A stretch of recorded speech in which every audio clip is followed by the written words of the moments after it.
श्रुति, स्मृति, पुराण बड़े विस्तार के साथ शास्त्रों के ही पठन पाठन में जिंदगी लगाए रहने से क्या होता है? बस इनसे बहुत ज्यादा प्राप्ति होगी तो स्वर्ग की प्राप्ति होगी। स्वर्ग में अपने पुण्यों का भोग भोगने के बाद फिर आपको मृत्यु लोक में जन्म मिलेगा। क्या हुआ आपके कर्मकांड की क्रियाकलाप से? क्या हुआ आपके शास्त्रों के कंठस्थ करने से, शास्त्रों के स्वाध्याय से? जो इस दुख रचना से युक्त संसार बंधन को विध्वंस करने में प्रलयाग्नि के समान तेजोमय है, ऐसे प्रभु के पाद पद्मों को निरंतर भाव से सेवन करते रहने के अतिरिक्त ये सभी कार्य वैश्यों के व्यापार के समान है। शास्त्र स्वाध्याय कंठस्थ कर लेना, दूसरों को प्रवचन कर लेना आदि आदि, ये सब व्यापार मात्र है। यदि भगवान के चरणों में प्रीति ना हुई तो एक भगवान के चरणों का निरंतर चिंतन ही संसार सागर से पार होने का उपाय है। उसी के लिए उद्योग करना चाहिए। दिग्विजय ने कहा, प्रभु आप हमें हमारा कर्तव्य बता दीजिए, ऐसी हालत में हमें क्या करना चाहिए? अब इस वणिक व्यापार से तो एकदम घृणा हो गई है कल से। प्रभु मुस्कुराते हुए कहा, प्रभु आप शास्त्रज्ञ हैं, सब कुछ जानते हैं, शास्त्र में सभी विषय भरे पड़े हैं, आपसे कोई विषय छिपा थोड़ी ही है। किंतु हां, इसे मैं आपका परम सौभाग्य ही समझता हूं कि इतनी बड़ी भारी प्रतिष्ठा से आपको एकदम वैराग्य हो गया है।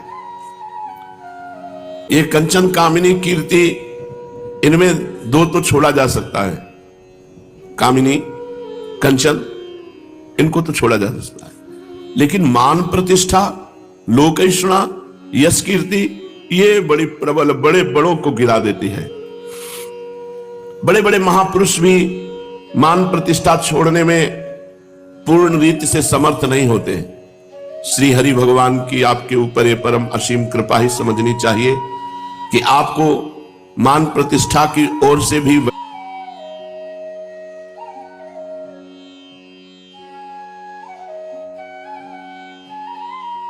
वैराग्य हो गया है। मैं तो इनको तो छोड़ा जा सकता है, लेकिन मान प्रतिष्ठा, लोकैषणा, यश कीर्ति, ये बड़ी प्रबल, बड़े बड़ों को गिरा देती है। बड़े बड़े महापुरुष भी मान प्रतिष्ठा छोड़ने में पूर्ण रीति से समर्थ नहीं होते। श्री हरि भगवान की आपके ऊपर ये परम असीम कृपा ही समझनी चाहिए कि आपको मान प्रतिष्ठा की ओर से भी वैराग्य हो गया है। मैं तो परम सुख स्वरूप प्रभु की प्राप्ति में इसे मुख्य समझता हूं कि आपके ऊपर बड़ी कृपा हुई, आपको मान प्रतिष्ठा से घृणा हुई। आपने जिज्ञासा की कि हमारा कर्तव्य क्या है, वो अब हमें बता दीजिए।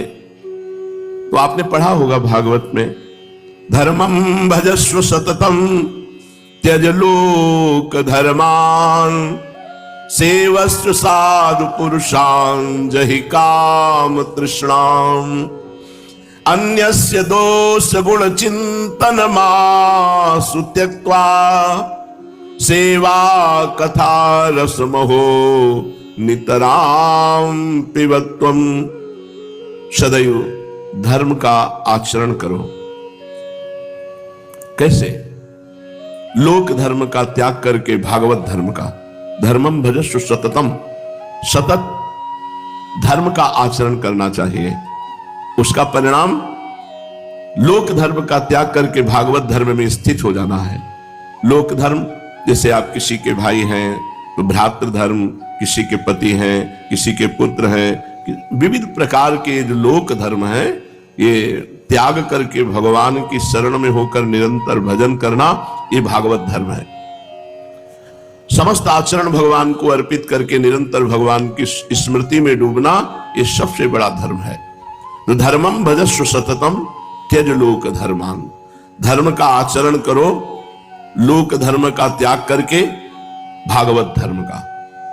अब ये प्रश्न आता है कि भागवत धर्म कैसे प्राप्त होगा? तो बोले भागवतों के संग से।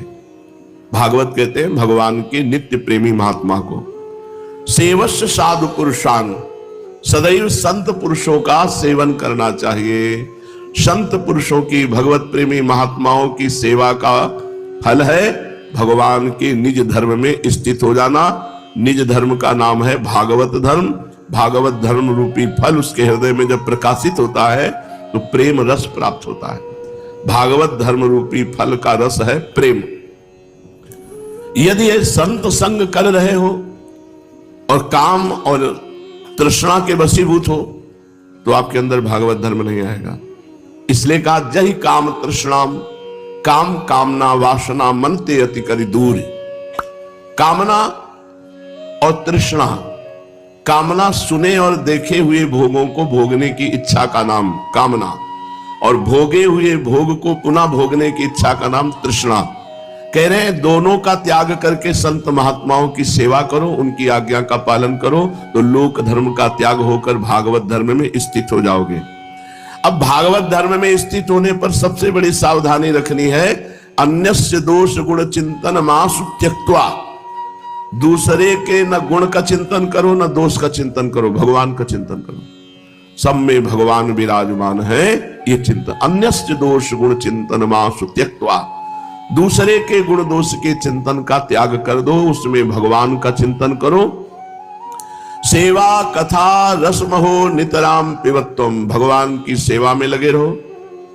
भगवान की परम पावन मंगलमयी कथाओं का कथन श्रवण करो, नाम कीर्तन करो, नाम जप करो, इसी में डूबे रहो। यही परम कर्तव्य है।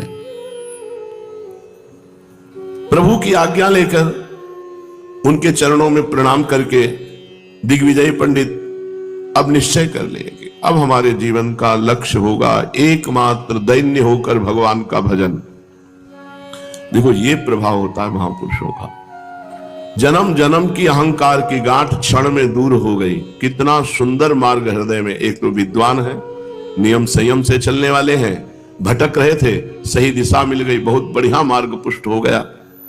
अब वो पंडित दिग्विजयी अपने डेरे पर आए। उनके पास जितने हाथी घोड़े सामान साज बाज सब वहीं नवद्वीप में बांट दिया। जितने उनके साथ दिग्विजय पंडित के साथ ब्राह्मण जन थे सबको वापस कर दिया, जाओ सब अपने अपने कार्य में लगो। और इसके बाद वो भगवत चिंतन करने के लिए महाप्रभु को गुरु रूप में अपने हृदय में बिठा करके एकदम समाज से एकांत हो गए। इसके बाद पता ही नहीं चला कि दिग्विजय का हुआ क्या। एकदम एकांत जीवन भिक्षावृत्ति से जीते हुए अपने शरीर को पूरा कर दिया। ये महाप्रभु की कृपा हुई। अब तो पूरे नवद्वीप में डंका बजने लगा चैतन्य महाप्रभु का, क्योंकि इतना बड़ा दिग्विजय छोटे बच्चे की तरह रोकर चरणों में गिरा और आदेश उपदेश प्राप्त करके सब कुछ त्याग कर बांट करके भगवान का अनन्य प्रेमी हो गया। निमाई पंडित की ख्याति और भी अधिक फैल गई। अब पाठशाला में पहले से बहुत अधिक छात्र पढ़ने के लिए आने लगे। निमाई पंडित समस्त सद्गुणों से युक्त थे। उनका हृदय अत्यंत ही कोमल और बड़ा ही विशाल था। उसमें मनुष्य मात्र के लिए ही नहीं, प्राणी मात्र के प्रति प्रेम और ममता के भाव भरे हुए थे। उनका शरीर सुगठित, सुंदर और शोभायुक्त था। वे इतने अधिक सुंदर थे कि मनुष्य उनके सौंदर्य को ही देखकर मोहित हो जाता। चेहरे पर कहीं भी सिकुड़न नहीं, तेजोमय चेहरा, और हर समय मुस्कुराहट नाचती थी मुंह पर। ऐसा लगता मुख पर हंसी नृत्य कर रही है जब सहज में होते तब। और जब साथियों से विनोदपूर्ण बातें करके हंसते हंसाते तो सबके मन को चुरा लेते। स्वभाव में चुलबुलापन, छोटे बच्चों को भी मात कर देने वाला स्वभाव, और विद्वता में बड़े बड़े दिग्विजयों को परास्त कर देने वाली विद्वता। इन्हीं सब कारणों से नगर के सभी लोग इनसे अत्यंत स्नेह रखते हैं। जो भी इन्हें देख लेता वही प्रसन्नता से खिल उठता। सभी जानते थे निमाई अब बालक नहीं है, वे नवद्वीप के एक नामी पंडित हैं। इन्होंने शास्त्रार्थ में दिग्विजयी पंडित को परास्त किया है। ये अपने लोकोत्तर प्रतिभा के कारण बंगाल के कोने कोने में प्रसिद्ध हो गए। सैकड़ों छात्र इनके पास विद्या अध्ययन करने आते, फिर भी वे उन्हें अपना एक साथी तथा प्रेमी ही समझते थे। उन लोगों को यह ख्याल भी नहीं होता कि इतने बड़े महापुरुष के पास हम बैठे हैं। मित्रवत व्यवहार करते महाप्रभु। इनके साथ सम्मान और शिष्टाचार का व्यवहार करना चाहिए, ऐसा नहीं, मित्रवत व्यवहार। अगर कोई सम्मान करना भी चाहता तो महाप्रभु उसे अवसर ही नहीं देते सम्मान का, ऐसी हंसी मजाक करके उसे समानता प्रदान करते, ऐसी छेड़खानी करते को भूल जाता इनको सम्मान करना है। बड़े बड़े लोगों से परिहास करने में नहीं चूकते थे। ये नवद्वीप के प्रत्येक मोहल्ले में घूमते, कभी इस मोहल्ले से उस मोहल्ले जा रहे, कभी उस मोहल्ले से इस मोहल्ले, रास्ते में जो मिल जाता उसी से कुछ न कुछ छेड़खानी करते। बड़े लोग कहते पंडित इतनी भारी विद्वता होने पर थोड़ा तो गंभीर रहा करो, हर समय लड़कपन ठीक नहीं होता। अब तुम एक गणमान्य विद्वानों में माननीय हो, आप झूठा सा आश्चर्य प्रकट करते। अच्छा अब हमारी पंडितों में गणना हो गई, विद्वानों में गणना हो गई, हमें नहीं पता था, आज आप बताया, अब इस पर विचार करेंगे। वो बेचारा चुप हो जाता, अपना समूह लेकर वो चला जाता और ये विद्यार्थियों के साथ खेलते हुए फिर आगे बढ़ जाते। इनका नगर भ्रमण बड़ा ही मनोहर होता, देखने वाले इन्हें एकटक देखते देखते रह जाते।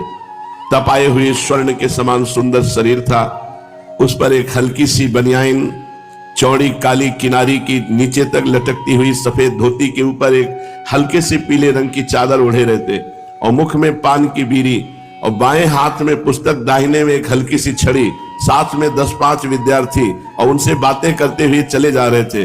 बीच बीच में इधर उधर भी देख लेते। किसी कपड़े वाले की दुकान को देखकर उस पर जा बैठते। कपड़े वाला पूछता, कहिए महाराज क्या चाहिए? आप हंसते हुए कहते हैं, जो यजमान की इच्छा हो दे दो। दुकानदार कहता, हंसी मजाक कर रहे हो? कोई कोई दुकानदार जबरदस्ती इनके सिर पर कपड़ा मढ़ देता। उससे कहते, लेने की तो हमारी इच्छा नहीं, पर जब आप श्रद्धा से देते हो तो लेते जा रहे हैं, पर पैसे की आशा मत रखना। और उधार हम किसी से लेते नहीं और नगद किसी को देते नहीं। अब हमारे को आप दे रहे हो तो श्रद्धा से हम ले जा रहे हैं। दुकान वाला बेचारा हंसता रहता। चलते चलते कहते, दामों की आशा मत रखना। दुकानदार हाथ जोड़कर श्रद्धा के साथ कहता, हमारा अहोभाग्य महाराज, आप ले जाओ, आप पहनोगे तो हम समझेंगे हमारा व्यापार सफल हो गया। ये कपड़ा और लेते जाइए और अपने छात्रों को वस्त्र बनवा दीजिए। ऐसा ये प्रसन्नता पूर्वक उन वस्त्रों को ले आते और गरीब जो अपने मित्र विद्यार्थी जन थे उनको कपड़ा दे देते। कपड़े खरीदने के लिए जिनके पास पैसा नहीं होता और ऐसे जब कपड़े मिलते तो उनके घर जाकर के महाप्रभु कपड़ा दे आते थे। कभी किसी गरीब वस्त्र बनाने वाले के यहां जाते और उसको थान देते कपड़े का और कहते, दाम तो हमारे पास है नहीं, बोलो श्रद्धा के साथ दोगे? अरे हाँ महाराज ले जाइए, आप ही तो हैं इसके सच्चे ग्राहक। तो कहते, चलो अच्छा फिर कभी देखेंगे, हंसते हुए चल देते। ऐसे महाप्रभु किसी से भी विनोद करने में चूकते थे नहीं थे। इनके नाना नीलांबर चक्रवर्ती के पास बहुत से अहीरों के घर थे। वे दूध बेचने का व्यवसाय करते। आप उनके घरों में चले जाते और जिस अहीर को भी पाते उससे कहते, मामा आज दूध नहीं पिलाओगे? इन्हें बड़े सत्कार से वो अपने घर में ले जाता। सभी मिलकर विद्यार्थियों के सहित इनका खूब सत्कार करके कोई ताजा दूध पिलाता, कोई दही लाकर खवाता, कोई थोड़ा माखन लेने का आग्रह करता। ये निसंकोच भाव से खाने लगते। घर की स्त्री को देखकर कहते, मामी तेरा दही तो खट्टा है, थोड़ी चीनी डाल देती तो स्वाद बन जाता। ये सुनकर कोई चीनी लेने दौड़ती, चीनी घर में ना होती तो गुड़ ही ले आती। ये हंसते हंसते गुड़ के साथ दही पाने लगते। विद्यार्थियों को भी दूध दही पिलाते और फिर हंसते हंसते पाठशाला की ओर चले जाते। विशेषकर ये सीधे साधे वैष्णवों को और सरल स्वभाव वाले दुकानदारों को खूब छेड़ते थे। दुकानदारों को भी इनके साथ छेड़खानी करने में आनंद आता। एक पान वाले से इनका सदा झगड़ा ही बना रहता था। ये उससे मुफ्त पान मांगा करते और मुफ्त देने से इनकार करता। तभी अपने हाथ से ही पान लगाया उठा लेते और पान वाला देखता रहता और ये उसे चट पा जाते। पान वाला भी रोज इसी लड़ाई की प्रतीक्षा करता था कि निमाई पंडित आवे, हमसे इस तरह विनोद करें, हमारा पान पा जाए। उसे बड़ा आनंद प्रतीत होता था और ये झगड़ा प्रायः रोज हुआ करता था। कभी तो दिन में 2-2, 3-3 बार हो जाता था। पान वाला बड़ा सरल प्रकृति का कोमल पुरुष था। वो उन्हें पुत्र की तरह प्यार करता महाप्रभु चैतन्य देव को। एक वहां श्रीधर नाम के भक्त दुकानदार थे, बड़े महात्मा है। श्रीधर जी बहुत बड़े महात्मा है, बहुत गरीब। ये अत्यंत गरीब थे किंतु बहुत बड़े भजनानंदी। उनके पास रहने वाले उनसे परेशान थे श्रीधर से, क्योंकि वो पूरी रात भर रोया करते थे। हा कृष्ण, हा प्राणनाथ। गरीब थे, रात रात भर कीर्तन करते तो आसपास वाले सब सो नहीं पाते थे, तो बड़े परेशान थे। रात भर खूब जोरों से रो रो करके भगवान नाम कीर्तन करते थे, तो आसपास के लोग बहुत परेशान थे। कोई कहता है ये बूढ़ा ना सोता है ना सोने देता है, यही बात। रात भर चिल्लाता रहता है, सोने नहीं देता। कोई कहता भगवान जाने इसे नींद क्यों नहीं आती, रात रात भर चिल्लाता है। तो बहुत लोग मोहल्ले के परेशान रहते। कोई कोई जाके कहता अरे थोड़ा धीरे धीरे भजन करो, भगवान बहरे थोड़ी, मार कर ताल मार करके जोर से कीर्तन करते हो, जोर से आवाज करते हो, भजन धीरे धीरे क्या करो। फिर कहते बेटा धीरे धीरे कैसे करो, तुम लोग दिन भर काम करते हो, रात में सो जाते हो, कभी भजन नहीं करते, तो कम से कम मेरे आवाज तुम्हारे कानों में पड़ेगी, तुम्हारा मंगल हो जाएगा। जिह्वा से नाम नहीं ले सकते तो बच्चा कान से तो सुन सकते हो, इसलिए मैं जोर जोर से भगवान का नाम कीर्तन करता हूं, जिससे तुम सबके कानों में भगवान का नाम पड़ जाए। वो बेचारा चुप होकर वापस हो जाता। ये कभी किसी की भी बात से हार नहीं माने, पूरी रात जोर जोर से भगवान नाम कीर्तन करते रहे। अब ये जीवन यापन के लिए क्या था, केले के पत्ते और केले के भीतर जो कोमल त्वचा होती है उसकी, उसको बेचा करते थे। केला का पत्ता बंगाल में प्राय पवित्र पत्तलों में इसकी गणना होती है। आधा केला का पत्ता, उसी में भात और दाल ऐसे डाल के, तो जैसे दोना पत्तल बेचते जाते हैं उस जगह केले का पत्ता, और वो केले का जो पेड़ होता है उसके ऊपरी भाग को हटा के जो कोमल कोमल होते हैं उसको वो बेचते थे। खोल कहते हैं उसे, केले के खोल। बंगाल में कोमल उन खोलों का साग बनाया जाता। महाप्रभु रोज इनसे छेड़खानी करते जाकर के, इनके खोल को उठा लेते और कहते पैसे के कितने खोल देंगे, तो कहते 4 देंगे। तब आप कहते अजी 8 लेंगे, सब जगह 8-8 बिक रहे हैं। तो श्रीधर कहते पंडित जी ये रोज रोज की छेड़खानी अच्छी नहीं होती, हमें बताओ कहां 8 बिकते हैं, जहां 8 बिकते हो वहां जाकर ले लो, हम तो 4 ही देंगे, तुम्हारी राजी पड़े तो ले जाओ, ना राजी हो तो मत लो, झगड़ा करने से क्या फायदा। तो आप कहते तुम्हारी दुकान के लेंगे और 8 खोल लेंगे और तुम्हें राजी होना पड़ेगा। श्रीधर कहते देखो तुम अब सयाने हो गए हो, हम बच्चापन से देख रहे हैं कि तुम हमारी दुकान में आकर रोज झगड़ा करते हो, अब अच्छी बातें नहीं है। तुम्हें 8 दे देंगे तो फिर सभी 8 ही मांगेंगे, देखो यदि ऐसी बात है तो तुम बिना मूल्य दिए ले जाओ। तो निमाई हंसते हुए कहते वाह फिर क्या कहना है, नेकी और पूछ पूछ कर मीठा और भर कठोता, हाँ फ्री मिले तो क्या कहना है। और वो बहुत गरीब थे, बहुत। महाप्रभु भावावेश में भी इनकी स्मृति करते, संन्यास लेने के बाद भी इनके घर गए और इनके पात्र में रखा हुआ पानी पिया महाप्रभु। और बहुत ही अकिंचन महापुरुष श्रीधर जी। निमाई हंसते कहते वाह वाह बहुत सुंदर। फिर कहते हमारी पूजा नहीं करोगे, माला हमें भी दिया करो। श्रीधर कहते माला तो देवताओं के माथे पे चढ़ता है और पुष्प गंगा जी के लिए लाता हूं, तुम्हें कैसे दे दूं माला और पुष्प। तो आप कहते देवता, हमसे बड़ा कोई देवता है, सबसे बड़े देवता हमें, माला चढ़ाओ। और गंगा जी तो मेरे चरणों से निकली हुई है, तो पुष्प और माला मुझे चढ़ाओ। ये श्रीधर सुनते ही कान में हाथ रख देते, वो कहते हरी हरी हरी कैसी बात करते हो, गंगा जी तुम्हारे चरणों से निकली, तुम भगवान, हरी हरी हरी ये कैसी बात कर रहे हो। हाय पंडित, पढ़े लिखे होकर ऐसी बातें कहते हो, ऐसी बातें कहने से पाप होता है, तुम ब्राह्मण के कुमार होकर ऐसी पाप की बातें अपने मुंह से निकालते हो। कालांतर में जब महाप्रभु का स्वरूप प्रकाशित हुआ तब श्रीधर को ये बातें याद आई कि सबसे बड़े देवता ये हैं, और यही कहते थे हमारे चरणों से गंगा जी निकली है। महान भक्त हुए गौरांग देव के श्रीधर जी।